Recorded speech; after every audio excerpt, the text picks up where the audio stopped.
dans le cadre d'une expérience de désintoxication numérique, 10 adolescents de la ville de Salford, en Angleterre, ont échangé pendant 5 jours leurs appareils contre des téléphones portables de base ne permettant que de passer des appels et d'envoyer des messages textes.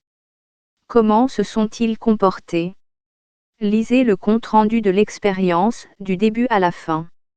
Will passe régulièrement plus de 8 heures par jour les yeux rivés sur l'écran de son smartphone. Plus jeune, il aimait faire du vélo. Aujourd'hui, à 15 ans, il passe la majeure partie de son temps libre après l'école à regarder des vidéos sur TikTok. La semaine dernière, Will a passé 31 heures sur les seules applications de réseaux sociaux.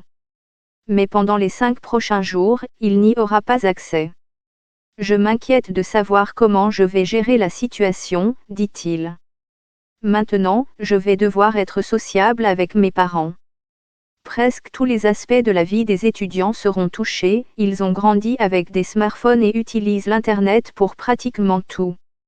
Ce sera un véritable défi, affirme le directeur du collège, Colin Grant, qui verrouillera les appareils des élèves pendant l'expérience.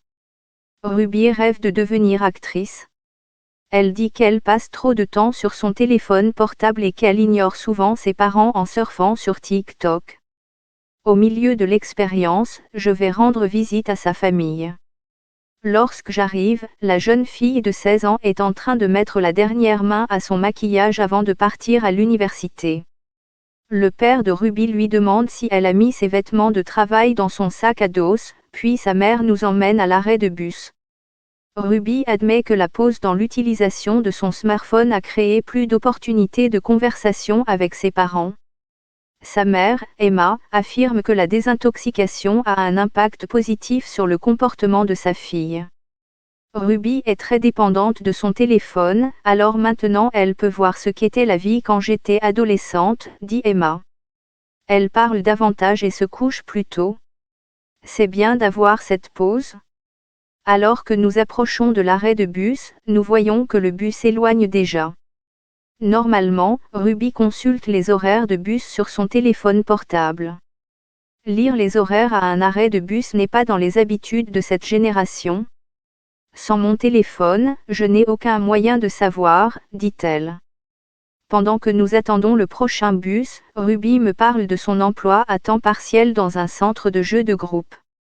Elle travaille quelques jours par semaine, mais elle ne sait pas si elle aura une garde plus tardive aujourd'hui, ni combien de temps elle durera. Son responsable lui a donné le numéro de téléphone du bureau au cas où elle aurait besoin de confirmer l'heure de sa garde, mais elle se sent un peu nerveuse à l'idée d'appeler. Je vois dans l'application à quelle équipe je suis affectée, mais maintenant je ne peux plus savoir, explique Ruby. Je n'appelle jamais au travail. Jamais. Elle paie le ticket de bus, sa carte bancaire est rarement utilisée autrement que via le portefeuille de son smartphone et nous partons pour un trajet d'1 heure. Pour certains adolescents, renoncer à leur smartphone a été très difficile. Après seulement 27 heures, Charlie, 14 ans, a renoncé et a demandé à récupérer son smartphone.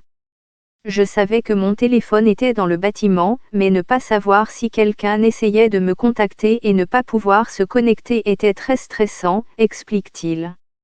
Une autre chose qui semble stresser tout le monde est ce qu'on appelle le statut Snapstreak, qui mesure le nombre total de jours consécutifs pendant lesquels l'utilisateur a envoyé des messages à un autre utilisateur par l'intermédiaire de l'application Snapchat. Certains étudiants admettent qu'ils sont tellement inquiets de perdre ce statut qui peut parfois atteindre plus de 1000 jours consécutifs qu'ils ont demandé à leurs amis de se connecter à leur compte et de le maintenir actif pendant la période de désintoxication.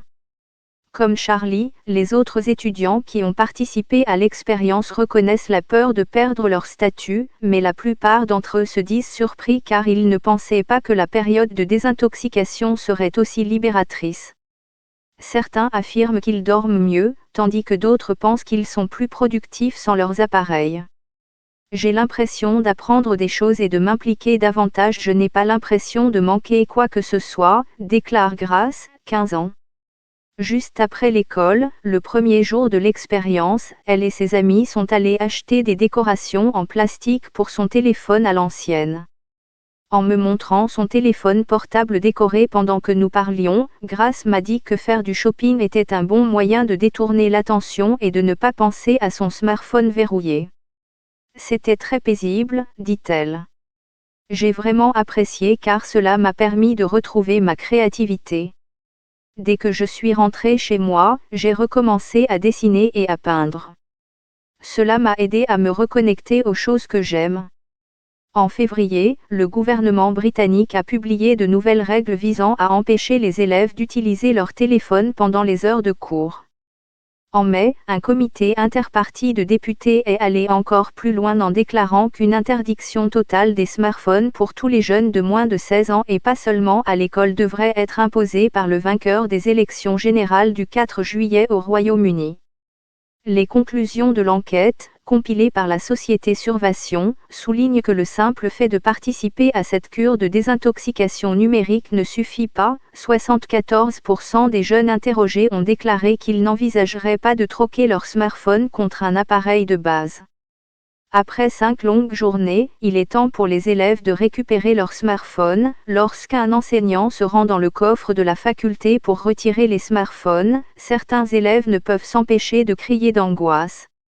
Dès qu'ils rallument leur téléphone portable, les adolescents se remettent à regarder leur écran, à naviguer et à suivre les conversations de groupe. Mais la plupart d'entre eux affirment qu'après avoir participé à la cure de désintoxication, ils aimeraient trouver des moyens de limiter le temps d'utilisation de leur téléphone portable. J'ai pris conscience du temps que je passais sur les médias sociaux et j'ai compris qu'il fallait que je réduise mes activités et que je sorte davantage de chez moi, admet Will. Je vais certainement essayer d'utiliser moins TikTok. Il admet que cela a été difficile et qu'écouter de la musique lui manque vraiment. Mais le temps passé loin de son téléphone a permis à Will de raviver sa passion pour le cyclisme, quelque chose qu'il est déterminé à poursuivre au lieu de passer des heures interminables à naviguer. 8 heures par jour, c'est de la folie, dit-il. Ce rapport a été traduit et relu par nos journalistes à l'aide de l'IA dans le cadre d'un projet pilote.